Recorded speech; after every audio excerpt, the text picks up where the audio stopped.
La vase. Là-bas dans le pénombre, au coin de l'étagère, la vase avec ses fleurs, roses, lisses, œillets blancs, herbes folles, jasmin, élégante fougère, semble peint par un dieu sur le rideau tremblant. Le ton rouge éclatant de l'étoffe alourdie accentue sous les suaves pâleurs du merveilleux faisceau. C'est une mélodie faite par le printemps qu'elle chante, ses fleurs, et ce vase lui-même, aux formes contournées, rugueux comme du grès, dont les flancs travaillés, enrôlés dans les flots pendant bien des années, par la vague mobile incessamment mouillée. Ce vase chante aussi son poème. Il exhale une sombre tristesse.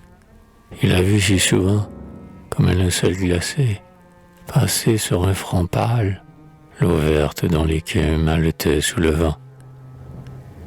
Il a tant de fois des formes incertaines. Quand la lune montait livide à l'horizon, il a vu si souvent de joyeux capitaines qui n'ont plus repassé le seuil de leur maison. C'était à l'aube, au ciel montait des rayons fauves, à travers le brouillard par le jour dispersé, de longs vols d'alcyons et d'éclatantes mauves passaient, rasant la mer de leur vol cadencé. Des pêcheurs sous la voile au pli teint par l'aurore relevaient leurs filets.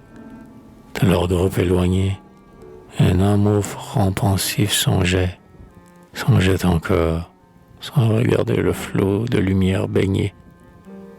Des clameurs, il tressaille à sa pensée errante. Revient. Il voit parmi le poisson argenté ce vase que la vague horrible murmurante dans son sinistre sein avait longtemps porté. Donnez-le-moi, dit-il, avec sa teinte sombre. Ce vase de mon cœur est bien l'emblème et l'ombre. Plus tard, au combat conduit par le devoir, la mort vint lentement le couvrir de son aile. Ce fut le souvenir qu'il fit remettre à celle qu'il aimait et jamais ne devait plus revoir. Et voilà donc pourquoi, lorsque je te supplie, ô ma chère adorée, une larme descend, tes yeux de velours sur ta lèvre pâlie, tu regardes ce vase et songes à l'absent.